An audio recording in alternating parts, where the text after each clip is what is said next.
Després d'estar quasi 8 mesos a l'Àfrica de l'Oest, puc afirmar amb nombrosos exemples que tenim molts prejudicis i falsos mites i idees preconcebudes. Per què costa tant establir ponts de col·laboració honesta?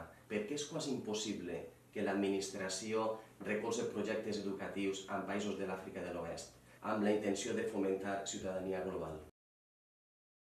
Bé, jo crec que la imatge que ens arriba a Espanya i a Europa d'Àfrica és algo molt concret, de pobresa, de fam, i és algo que es busca que des d'ací tinguem poca informació. Podríem intentar que els nostres alumnes conegueren millor tota la cultura d'Àfrica, intentar crear ponts, crear nexes d'unió.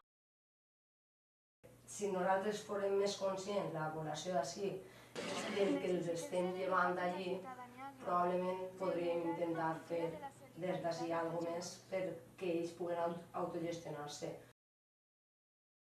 Allò que ens arriba d'Àfrica sempre és, com deia Mariola, molt estereotipat. Pobresa, guerres, hi ha molts interessos ahí darrere de que aquesta situació es mantingui.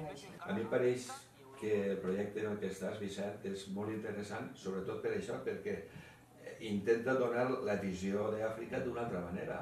Per tant, t'agraïm tota la feina que estàs fent i anem a veure si nosaltres, a nivell d'institut, puguem fer alguns passos per a conèixer els nostres alumnes aquella realitat i que ells també es coneguen un poquet a nosaltres. Moltes gràcies, i encara, tot i que pensem que es pot fer poc, Sí, fer poc, no? Molt bé. La idea és prendre alguna acció, sobretot en els alumnes, que en un futur seran ja ciutadans de ple dret, per a que la idea d'Àfrica canvie.